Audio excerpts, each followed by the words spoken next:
I was on my knees, trying to tie a red bandana around Henry's neck. He wiggled with excitement, his golden fur warm under my fingertips. His eyes sparkled with that endless canine joy. In a world where everything felt gray, his tail wagging against the floor brought a tiny spark of color. "There," I whispered, giving the knot one last tug. "You look so handsome." It was one of those fleeting moments of peace that I clung to lately, a quiet pause from the storm raging in my heart. I barely noticed the time slipping by. Grief had a way of stretching minutes into hours, days into lifetimes. Then I heard it, the unmistakable sound of keys in the door. My heart skipped a beat. The door swung open, and Ethan stepped inside, his wet sneakers squeaking against the floor. He froze.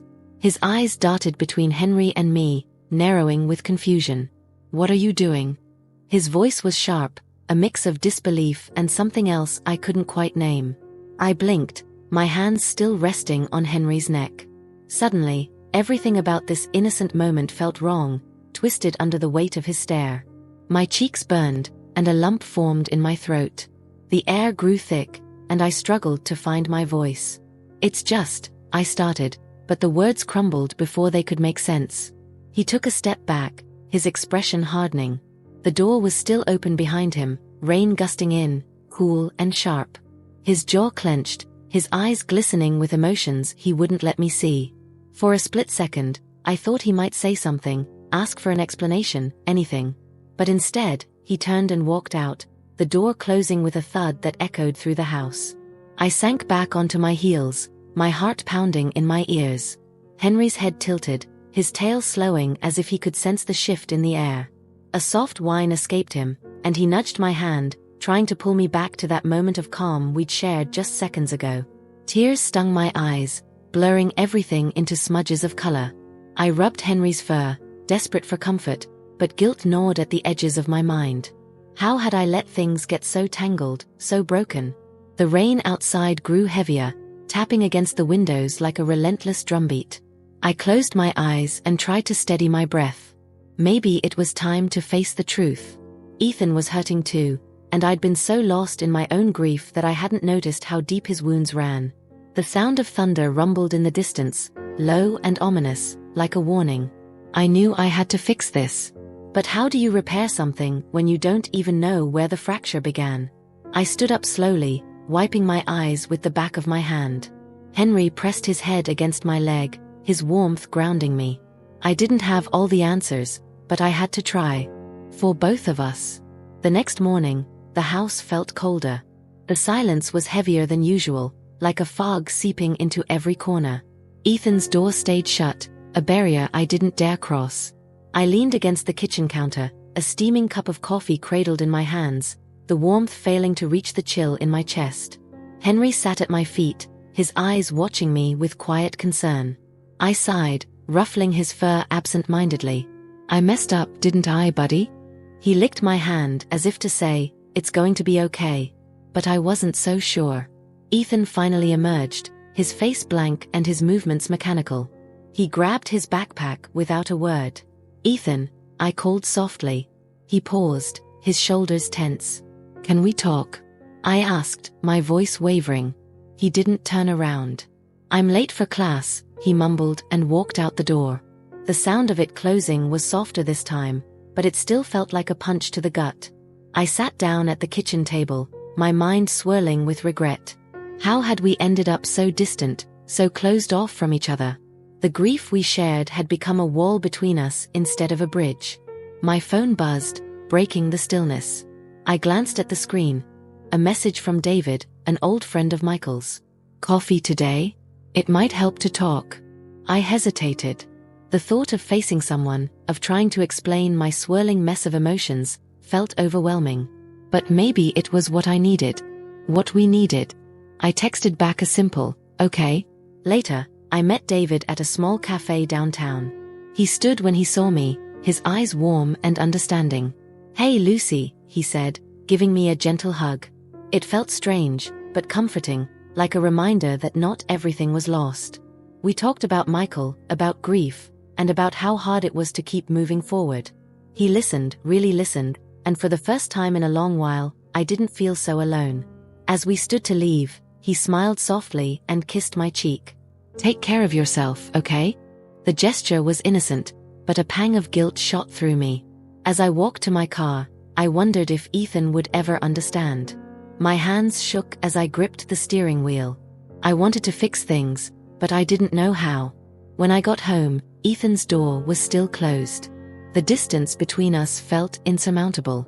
I leaned my forehead against the doorframe, whispering, "I'm sorry," to the empty space. Henry brushed against my leg, his silent support the only comfort I had left. For now. The evening sun poured a warm glow through the window, casting long shadows across the living room. I sat on the couch, absently stroking Henry's fur. The silence in the house had become a constant companion, cold and suffocating. Ethan hadn't spoken more than a few words to me in days. Each passing moment widened the gap between us. The door creaked open behind me. I turned to see Ethan's tense silhouette, his face hard to read.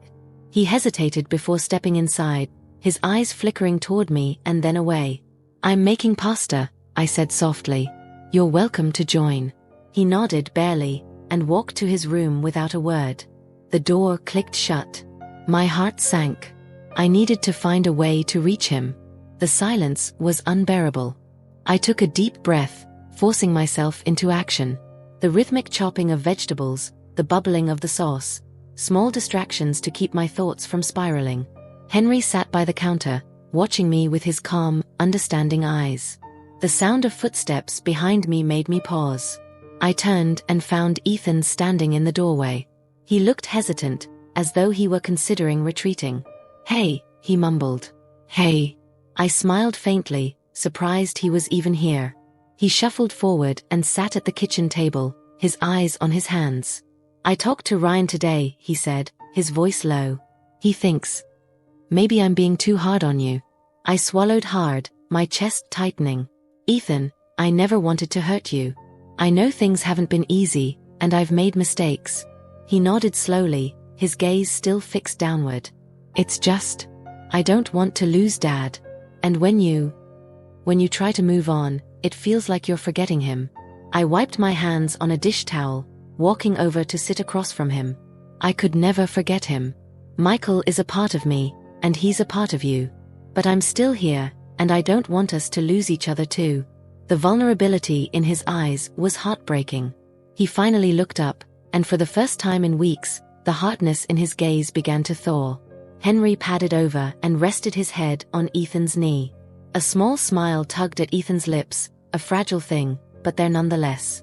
"I miss him," he whispered. "I know," I said, my voice thick with emotion. "I miss him too." For a moment, the weight of grief hung between us. But something else was there too, a fragile bridge of understanding. It wasn't a perfect solution, but it was a start. "Dinner's ready," I said, trying to steady my voice. "Yeah, okay."